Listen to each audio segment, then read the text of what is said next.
गीता अध्याय 18 के श्लोक नंबर 62 और 66 में भगवान श्री कृष्ण ने अर्जुन से कहा कि हे भारत, सब प्रकार से उस परमेश्वर की ही अनन्य शरण को प्राप्त हो। उस परमात्मा की कृपा से ही परम शांति और सनातन परम धाम को प्राप्त होगा, और वह परमात्मा मैं ही हूँ।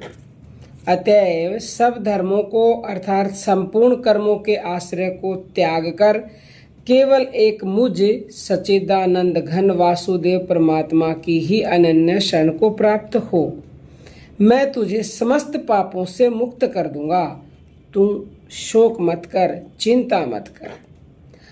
अब गीता अध्याय 18 के अनुसार, भगवान की आज्ञा के अनुसार हम सबको उनकी शरण हो जाना चाहिए।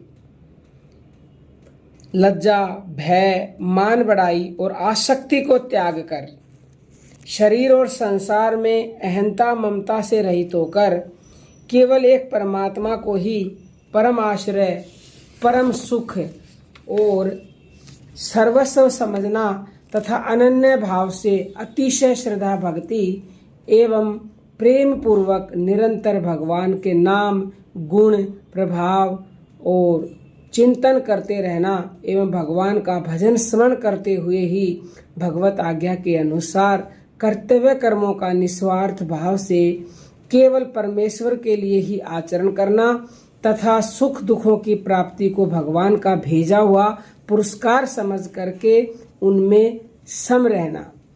संक्षेप में इसी का नाम अनन्य शरण है। लोग पूछते हैं ना कि अनन्य शरण क्या है। चित्त से भगवान सच्चिदानंद घन के स्वरूप का चिंतन, बुद्धि से सब कुछ एक नारायण ही है, ऐसा निश्चय, प्राणों से यानी कि श्वास द्वारा भगवान नाम जप और कानों से भगवान के गुण, प्रभाव और स्वरूप की महिमा का भक्ति पूर्वक श्रवण, नेत्रों से भगवान की मूर्ति और भगवान भक्तों के दर्शन, वाणी से भगवान के गुण, प्रभाव और पवित्र नाम का कीर्तन एवं शरीर से भगवान और उनके भक्तों की निष्काम सेवा, ये सभी कर्म शरणागति के अंदर ही आ जाते हैं। इस प्रकार भगवत सेवा प्रायण होने से भगवान में प्रेम होता है। संसार में जिन वस्तुओं को मनुष्य मेरी कहता है वे सब भगवान की हैं। मनुष्य मूर्खता से उन पर अधिकार जमा लेता है और इसीलिए सुखी और दुखी होता है। भगवान की सब वस्तुएं भगवान के ही काम में लगनी चाहिए। भगवान के कार्य के लिए यदि संसार की सारी वस्तुएं मिट्टी में मिल जाएं तो भी बड़े आनंद की बात है, और उनके कार्य के लिए बनी रहें तो भी बड़े हर्ष का विषय है। उन वस्तुओं को न तो अपनी संपत्ति समझनी चाहिए और न उन्हें अपने भोग की सामग्री ही समझनी चाहिए, क्योंकि वास्तव में तो सब कुछ नारायण का ही है। इसीलिए नारायण की सर्व वस्तु नारायण के ही अर्पण की जाती हैं। लेकिन लोग कहने मात्र से ही करते हैं कि तेरा तुझको अर्पण क्या लागे, मेरा वास्तव में कोई करता नहीं है। यदि इस तरह से हम समझकर संसार में जो कार्य किए जाते हैं वही भगवत प्रेम रूप शरण की प्राप्ति का साधन है। जो कुछ भी कर्म किए जाएं सब भगवान के लिए ही करने चाहिए, इसी का नाम अर्पण है।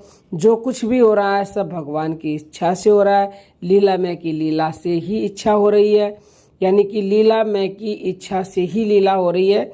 इसमें व्यर्थ के बुद्धिवाद का बखेड़ा नहीं खड़ा करना चाहिए। अपनी सारी इच्छाएं भगवान की इच्छा में मिलाकर अपना जीवन सर्वतोभाव से भगवान को सौंप देना चाहिए। जब इस प्रकार जीवन समर्पण करके प्रत्येक कर्म केवल भगवान के लिए ही होने लगेगा, तभी हमें भगवत प्रेम की कुछ प्राप्ति हुई होगी।